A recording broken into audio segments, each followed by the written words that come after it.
del comunismo. Eso en el fondo fue una bala para luego, después de la guerra, que Franco consiguiese ser admitido, a pesar de ser una dictadura, en lo que se llama pues, el contexto del occidente, aunque sabéis que nunca llegó a entrar en la OTAN, pero sin embargo pues, participó de la alianza con los Estados Unidos porque Franco hizo valer de alguna manera que el primer país donde se había derrotado el comunismo era donde él era el centinela de Occidente. Bien, frente a eso, realmente en esos años primeros, 40, 50, no hay una historia, digamos, de la guerra civil escrita desde la perspectiva de los vencidos. Lo que sí que hay son muchas memorias, muchos recuerdos, muchas personas que cuentan lo que han vivido en el exilio, obviamente, porque aquí no era posible, y esos recuerdos y esas memorias están marcados muy fuertemente por la enorme división que en la fila republicana provocó el fenómeno de la guerra civil.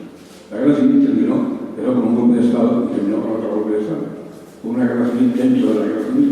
Y por tanto, la visión que tenían unos y otros, pues, aunque defendían evidentemente que el gobierno de la República era un gobierno legítimo y que se había producido una sublevación militar contra él, sin embargo, a la hora de buscar las causas de la derrota, pues había, como dice el propio Ángel Viñas, se movían entre la exculpación, nosotros en realidad no provocamos la guerra, y la inculpación. En todo caso, la derrota la tenían, pues si escribían los anarquistas, los comunistas, escribían los socialistas, se perpetuaba de alguna forma esa. Bien. Señala Ángel Viñas con razón que el auge de la Guerra Fría pues, acentuó el anticomunismo de las dos versiones, de la versión oficial y de la versión republicana. Porque es curioso, nada más que hay que fijarse en cuál fue el tratamiento que desde el Partido Socialista se hizo de las figuras de la moneda y de Negrín hasta hace muy poco tiempo. Es decir, eran personas vendidas al Partido Comunista y que de alguna manera respondían más.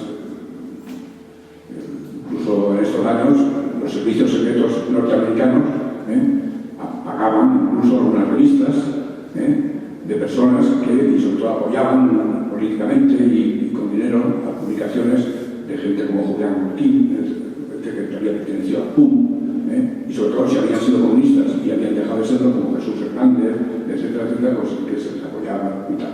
Para hacer un remito ese aspecto anticomunista que aquí estaba por supuesto.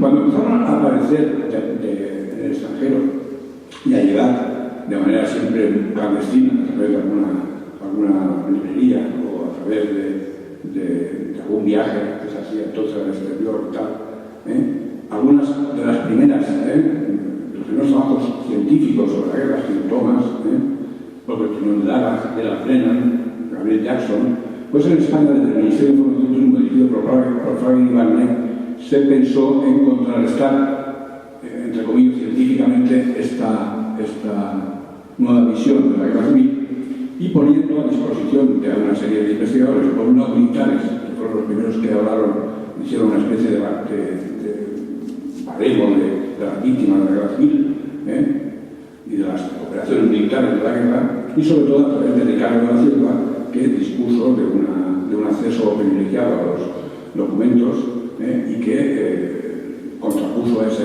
historia que se hacía por España, pues una historia más oficial que seguía más o menos los mismos esquemas. La situación cambió, como es lógico, a partir de 1976 y se produce un enorme boom de trabajos y estudios sobre la guerra civil. El propio autor Ángel Viñas dice que cada 2 años, cada semana salen 2 libros nuevos sobre la guerra civil española, y es posible, porque sigue siendo un tema muy táctico y muy controvertido todavía. Bien, lo cierto es que aparece un típico boom de trabajos científicos que se deben a una serie de razones. Primero, una nueva generación de historiadores. Nuevas generaciones que se han formado en las universidades ya con una formación bastante que están en contacto con las nuevas tendencias que se cruzan en la historiografía, la francesa, etcétera, inglesa, que además empiezan a prestar atención, porque es una cosa muy lenta, no solamente a la historia política y militar de la guerra, sino a las cosas otras cosas de la guerra civil, la sociedad, la cultura, la educación, los lugares de la memoria, pero esto es una cosa muy lenta y muy poco a poco, la visión de la represión, etc.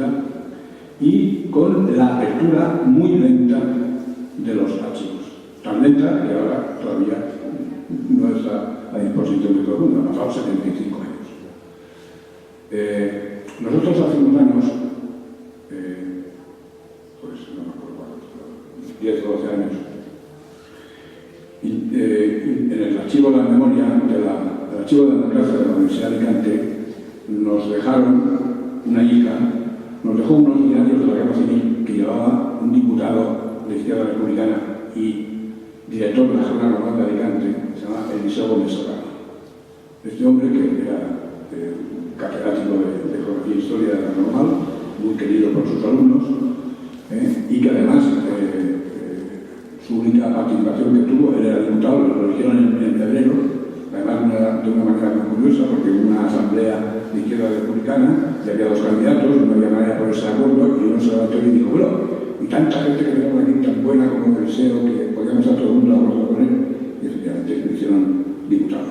Tener en cuenta que las Cortes se reunían un poco y durante la guerra se reunían también un poco, y además muy a veces con muchas dificultades, porque cuando se rompe el frente por un lado hay que ir en avión a Figueras o a Barcelona.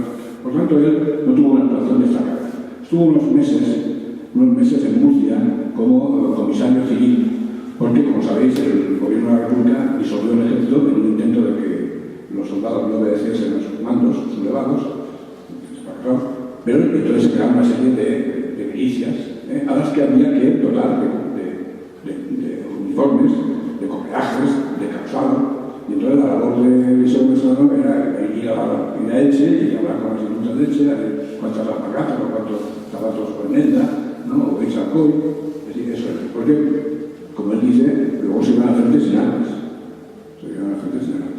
Luego ya la gobierno de la República planteó el ejército y entonces él terminó, volvió a la Escuela Normal de Magisterio y llevó un diario durante toda la guerra, donde iba aprendiendo con mucha atención, porque era una persona buena de geografía e historia, pues, a los movimientos militares, sobre todo a la evolución de la situación internacional.